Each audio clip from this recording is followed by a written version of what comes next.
Mark. We've got you today this drone. I'm going to explain a little bit about the operation, but Mark is going to show you how to play with it outside.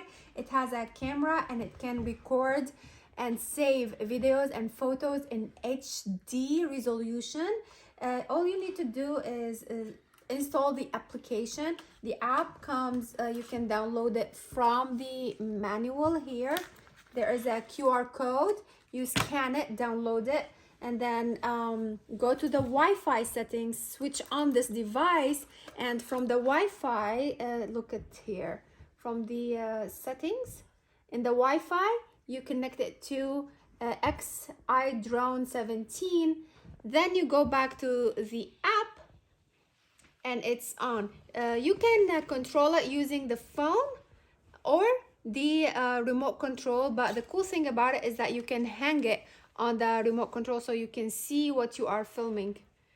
Hi Mark. Hi. Okay, so here is like the gallery, and I took already a picture, one picture, you see, also, and I took a small video, so you can record videos and record pictures. Mark is gonna show you how to play with it outside, so yay, let's do it. There you go. Okay. Turn this on.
أروح